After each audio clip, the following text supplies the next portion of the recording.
Good morning everyone. अब तक हमने यूनिट फर्स्ट को कंप्लीट कर लिया है। आज हम यूनिट सेकंड को कंप्लीट करेंगे। यूनिट फर्स्ट के हमने कंसेप्ट ऑफ यूनिट फर्स्ट में हमने क्या क्या पढ़ा था।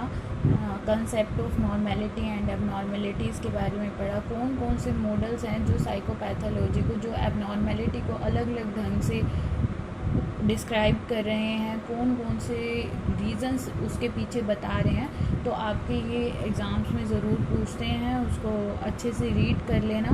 जो यूनिट सेकंड है, यूनिट सेकंड में अब हम पढ़ेंगे डीएसएम क्या होता है, डीएसएम का क्लासिफिकेशन क्या है और कौन कौन से मेथड्स हैं जिनके द्वारा आप इन बीमारियों को ठीक कर सकते हो, उनका पता लगा सकते हो। फाइन। तो अभी जो है मैं सेकंड यूनिट में सबसे पहले डायग्नोस्टिक असेसमेंट को उठा रही हूँ, क्योंकि आपने इन सब चीज़ों के बारे में आप अवेयर हैं। हमने फर्स्ट ईयर में भी इन चीज़ों के बारे में पढ़ा था। इसमें आता है इंटरव्यू मेथड आएगा आपके सिलेबस में जो दे रखे हैं। हम सिर्फ उन्हीं की बात करेंगे। मेथड्स तो बहुत सारे हैं लेकिन हम सबको यहाँ पे एक्सप्लेन नहीं करेंगे अभी। सबसे पहला जो है आपका इंटरव्यू मेथड है, केस हिस्ट्री मेथड है एंड प्रोजेक्टिव टेक्निक्स है।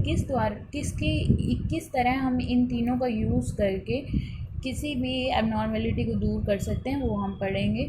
तो आज हम स्टार्ट कर रहे हैं फर्स्ट आपका topic, that is interview method. Interview, अगर मैं आपसे नॉर्मली पूछूं कि इंटरव्यू क्या होता है तो आप मुझे कहेंगे जी मैम इसका ये जो हम फ़ेस टू फेस इंटरेक्शन करते हैं ये एक ऐसी प्रक्रिया होगी जिसमें हम आमने सामने बैठ के क्वेश्चन करते हैं। देखिए, आपको अगर कुछ याद हो तो हमने जनरल साइकोलॉजी में पहली क्लास में हमने पढ़ा था ये इंटरव्यू मेथड के बारे में, और वहाँ पर उन्होंने जो टर्म यूज़ की थी कि एक इंटरव्यूअर होता है और एक इंटरव्यूई होता है। फाइन। इंटरव्यूअर क्या होता है, अगर मैं हिंदी में बात करूं तो साक्षात्कारकर्ता इसको बोलते हैं, और इंटरव्यूई क्या होगा, जो इंटरव्यू दे रहा है, देने वाले को हम बोलते हैं इंटरव्यूई।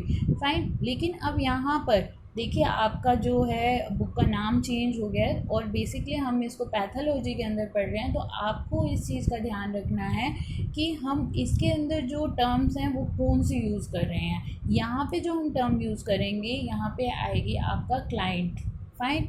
तो हम यहाँ पे जो टर्म यूज़ करेंगे ध्यान से सुन लीजिए, इसका यहाँ पर आएगा क्लाइंट वर्ड। तो क्वेश्चन इंटरव्यू मेथड सेम रहेगा लेकिन जो वर्ड्स हैं, जो टर्म्स हैं वो थोड़ी सी चेंज हो जाएंगी। इसको जो है कन्वर्सेशन विद ए पर्पस भी बोला जाता है। ये हमने पहले भी पढ़ा था कि किसी न किसी उद्देश्य की पूर्ति के लिए आप इसको करते हैं, तो इसको कन्वर्सेशन विद ए पर्पस भी बोला जाता है। अब जो इंटरव्यू मेथड है ये काफ़ी पॉपुलर हो चुका है। इसका वो कई और जगह पे भी हम ऑर्गेनाइजेशन में भी यूज़ करते हैं, फैक्ट्रीज़ में भी यूज़ करते हैं। तो भाई अब इसको क्लिनिकल की सेटअप पे कैसे यूज़ कर सकते हैं। इसकी पॉपुलैरिटी के तीन मेन रीज़न्स हैं, जिसकी वजह तीन मेन कारक हैं जिसकी वजह से हम इसको ज़्यादा रिस्पॉन्सिबल मानते हैं, ज़्यादा अच्छी टेक्निक मानते हैं। तो फर्स्ट है कि इसके अंदर जो हमें इंफॉर्मेशन है वो वर्बल और नॉन वर्बल दोनों तरीके से प्राप्त होती है। वर्बल का मतलब होता है शाब्दिक रूप से और नॉन वर्बल का मतलब होता है अशाब्दिक रूप से। अब यहाँ पे शाब्दिक रूप से तो आपको समझ में आ गया होगा कि भाई जी हमने सीधे सीधे क्वेश्चन पूछ लिए और उन्होंने हमको आंसर दे दिए। लेकिन what do mean by non verbal? Non verbal का क्या मतलब होता है? नॉन वर्बल मीन्स कि आप यहाँ पर सिर्फ ये नहीं देखते कि उसने क्वेश्चन का आंसर दिया है, आप ये भी देखेंगे कि भाई उसने जो क्वेश्चन के आंसर दिए हैं वो कॉन्फिडेंट होके दिए हैं, हेजिटेट होके दिए हैं, उसकी बैठने का स्टाइल क्या है, उसको बार बार पसीना आ रहा है वो पूछते हुए वो आंसर दे रहा है, या उसके हाथों की मूवमेंट्स हो रही है। देखिए, जो एक क्लिनिकल साइकेट्रिस्ट होता है, साइकोलॉजिस्ट होता है, वो सिर्फ जो वो बोल रहा है उसी बात पर विश्वास नहीं करता, बल्कि उसके पीछे और उसके साथ साथ जो जो रीज़न्स चल रहे होते हैं, जो जो फैक्टर्स उसको इफ़ेक्ट कर रहे होते हैं, उन सभी का वो ध्यान रख के एनालाइज करता है। तो हमें यहाँ पर नॉन वर्बल, उसकी बैठने का तरीका कैसे है, उसने जब एंट्री करी तो वो कैसे मूड में आया, तो ये सब चीज़ें हैं जो हमें इंटरव्यू के दौरान प्राप्त होती हैं। सेकंड है कंडक्ट इन एनी प्लेस। देखिए, इन्होंने यहाँ पे इसका एक बहुत मेन बताया है। अगर आप चाहें, मान लीजिए कि आप कहीं पे इंटरव्यू लेने जाते हैं, वहाँ आप कुछ प्लान के साथ नहीं गए कि मेरे को वहाँ पे इंटरव्यू लेना है। सडनली तुम लोग एक प्रोग्राम में जाते हो और वहाँ पे तुम्हें बोल दिया जाता है कि जी ऐसे ऐसे है और आपको जज बनना है और आपको करना होगा। हम लोग एक सेटअप तैयार कर लेते हैं जल्दी से, और कहीं भी किसी भी प्लेस पे इसको इजीली लिया जा सकता है। यू आर ऑल्सो प्रिपेयर, क्योंकि आप you are belongs to that field ना, तो इसीलिए हम लोग इसको कहीं पे भी कंडक्ट कर सकते हैं। थर्ड पॉइंट इसके अंदर आता है, these are more flexible than other techniques.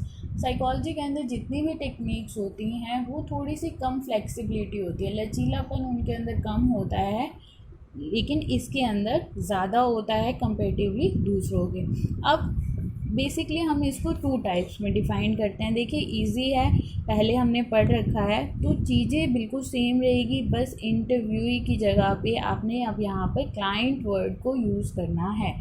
Basically हम इसको 2 टाइप्स में डिवाइड करते हैं। एक आपका होता है अनस्ट्रक्चर्ड इंटरव्यू और एक होता है आपका स्ट्रक्चर्ड इंटरव्यू। जो अनस्ट्रक्चर्ड इंटरव्यू होता है इस वैसे इंटरव्यू को कहा जाता है जिसमें जो इंटरव्यूअर होता है या जो साक्षात्कारकर्ता होता है वो क्लाइंट से किसी समस्या पर खुली बात करता है। खुली बात का मतलब कि वहाँ पर उसको ओपननेस जिसको आप बोल सकते हैं, ओपनली खुल कर उससे कोई भी प्रश्न पूछ सकता है, समस्या से संबंधित किसी भी प्रश्न को वो पूछ सकता है। और क्लाइंट भी सिर्फ ये नहीं है कि उसने जी आपके साथ क्या ये घटना हुई थी, तो उसने बोला जी हाँ हुई थी तो एंड क्लोज, बस हो गया। नहीं, वो वहाँ पे क्लाइंट जो अपनी बात है उसको एक्सप्लेन कर सकते हैं, हाँ मैं वहाँ जा रहा था और मैंने ये देखा, उसकी वजह से मैं बहुत ज़्यादा परेशान हूँ। तो इस तरह से इसीलिए इन्होंने यहाँ पर बोला कि जो ये साक्षात्कार है, जो इंटरव्यू है, देखिए आपने कभी देखा भी होगा जो आपकी टीवी पे शोज़ वगैरह आते हैं कई बार, जैसे लिटिल चैम्प्स वगैरह आते हैं, तो वो हमारे को क्या मतलब होना चाहिए कि भाई ठीक है उन्होंने अच्छा गाया, हमने क्लैप किया, हमने उनके लिए वोट करा, दैट्स इट, ठीक है। लेकिन कई बार ये होता है कि जो जजेस हैं वो उनके पीछे की कहानियों को भी एक्सप्लेन कर रहे होते हैं कि भाई एक बिल्कुल लो फैमिली से आया है, इकोनॉमिक स्टेटस ऐसा है, इसके पापा ऐसा काम करते हैं, छोटा काम करते हैं, तो उसके बिहाइंड जो हमें रीज़न्स हैं वो सब भी जानने को मिलते हैं अनस्ट्रक्चर के अंदर, फाइन। तो इसीलिए हमने अभी ऊपर ये पॉइंट भी बताया था कि this is more flexible than others, क्योंकि यहाँ पे हमने सिर्फ उसे हाँ या ना में आंसर नहीं लेने, बल्कि हमें जो आंसर्स हैं वो विद एक्सप्लेनेशन मिलते हैं, फाइन। तो अब इसके अलावा देखो ऐसी पॉसिबिलिटी भी होती है अनस्ट्रक्चर के अंदर, जो पॉसिबिलिटी है वो ये भी होती है कि वो सभी बातें रियलेबल नहीं हो सकती। हो सकता है कि 3-4 बातें वो अपने आप से आपको बताएगा, आपने तो उसको बोल दिया कि आप जितना बोलना चाहो आप बोल सकते हो इस बारे में, लेकिन हो सकता है कि वो 2-3 बातें सिर्फ आपको इम्प्रेस करने के चक्कर में बताता है। तो इसीलिए जो इसकी रियलेबिलिटी और वैलिडिटी होती है, विश्वसनीयता और वैधता, मैं आपको बार बार इसके बारे में एक्सप्लेन भी कर चुकी हूँ। विश्वसनीयता का मतलब होता है कंसिस्टेंसी। जब भी आपने कोई टेस्ट करा तो उसके रिज़ल्ट हमेशा सिमिलर आएंगे, तो जो वो विश्वसनीयता है वो इसके अंदर कम मिलती है। वैधता क्या होती है कि जिस चीज़ को आप जानना चाहते हो क्या वो उस चीज़ को माप रहा है या नहीं माप रहा। अब आपने भाई पूछा तो ये कि भाई साइकोलॉजी क्या होती है, और अब उसने अपनी कहानी बतानी शुरू कर दी, तो दैट इज़ द थिंग्स कि वो इन चीज़ों को किसके साथ कोरिलेट कर रहा है। क्या साइकोलॉजी का उसके इकोनॉमिक स्टेटस के साथ कोई लेना देना है, या सिंगिंग का उसके इकोनॉमिक स्टेटस के साथ। तो आपने वहाँ पे ये जज करना है कि क्या ये चीज़ें रियलेबल हैं या वैलिड हैं। नॉर्मली ऐसा कहा जाता है कि जो अनस्ट्रक्चर्ड इंटरव्यू होता है उसके अंदर रियलेबिलिटी और वैलिडिटी कम होती है। नेक्स्ट जो अब आपका इसी के अंदर है स्ट्रक्चर्ड इंटरव्यू। स्ट्रक्चर का नाम से ही क्लियर हो रहा है, हिंदी में इसको संरचनात्मक या संरचित भी बोला जाता है। ये वैसे साक्षात्कार या इंटरव्यू को कहा जाता है जिसमें जो साक्षात्कारकर्ता होता है, जो इंटरव्यूअर होता है, वो अपने मन से प्रश्नों को नहीं पूछता। जो भी प्रॉब्लम है उसके लिए पहले एक स्ट्रक्चर्ड फॉर्म में आइटम्स को प्रिपेयर कर लेता है, क्वेश्चंस को प्रिपेयर कर लेता है, और जैसे ही उसका क्लाइंट, फॉर एग्जांपल अगर आप किसी बच्चे से मिलते हो तो सबसे पहले आप उससे पूछते हो व्हाट इज़ योर नेम, आप यही पूछते हो। फिर उसके बाद आप पूछते हो कि आप कौन से स्कूल में पढ़ते हो, फिर आप पूछते हो कौन सी क्लास में पढ़ते हो, आपके टीचर का क्या नाम है। तो that is A structured way. इसी तरह से क्लिनिकल सेटअप के अंदर हम एक स्ट्रक्चर्ड वे में परफॉर्मर तैयार कर लेते हैं, क्वेश्चंस को तैयार कर लेते हैं कि हमने इसी से रिलेटेड समस्या के बारे में बात करनी है, अदरवाइज़ हम इसके अलावा और कोई बात नहीं करेंगे। इसी की वजह से स्ट्रक्चर्ड इंटरव्यू के अंदर जो फ्लेक्सिबिलिटी है वो थोड़ी सी कम हो जाती है, और कंपेटिवली जो रियलिबिलिटी और वैलिडिटी होती है वो बढ़ जाती है, क्योंकि जो हमारे आइटम्स होते हैं हमने एक फॉर्म में तैयार कर रखे होते हैं। अब कोई भी चीज़ जब आप स्टैंडर्डाइज तरीके से एक रूल्स और रेगुलेशन के अकॉर्डिंग तैयार करते हो, that is a standardize test और आइटम्स। अब कोई भी चीज़ जब हम स्टैंडर्डाइज तरीके से कर रहे हैं, मानकीकृत तरीके से कर रहे हैं, तो वो चीज़ वैध भी होगी और विश्वसनीय भी होगी। तो that is all about your unstructured and structured interview. अब हम इसके बारे में थोड़ा सा पढ़ते हैं कि ये कहाँ से आया, कैसे इसका यूज़ होता है। तो 1960s और 70s में इसका बहुत ज़्यादा यूज़ होने लगा। साइकेट्रिस्ट डायग्नोस के लिए मनोचिकित्सक ने इसका प्रयोग करना शुरू करा। स्पिट्ज़र ने इसको स्ट्रक्चर्ड क्लिनिकल इंटरव्यू भी बोला। स्ट्रक्चर के ऊपर ही बेस है ये सब कुछ, क्योंकि अनस्ट्रक्चर का यूज़ हम बहुत कम करते हैं, जो साइकेट्रिस्ट होते हैं वो बहुत कम करते हैं। तो इन्होंने इसका जो नाम है वो स्ट्रक्चर्ड क्लिनिकल इंटरव्यू भी रखा।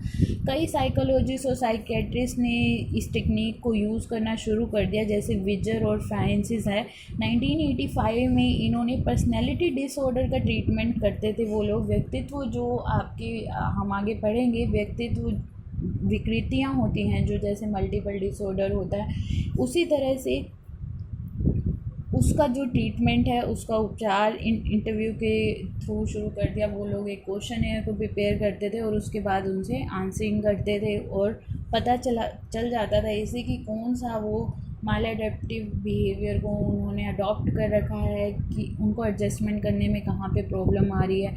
इसी तरह से कैस्टेला हैं, इन्होंने 1984 में बच्चों के लिए भी बच्चों का इंटरव्यू लेकर जो उनकी बिहेवियर प्रॉब्लम्स होती हैं, कि मान लीजिए कोई बच्चा है वो क्लास में बहुत ज़्यादा शरारत करता है, तो हम बेसिकली एक टेक्निक का यूज़ करते हैं कि उसको बुलाते हैं, क्वेश्चनियर तैयार करते हैं कि क्या आपके फ्रेंड्स आपके साथ अच्छा बिहेव करते हैं, क्या आपके टीचर आपके साथ अच्छा बिहेव करते हैं, या आपको किसी सब्जेक्ट में प्रॉब्लम।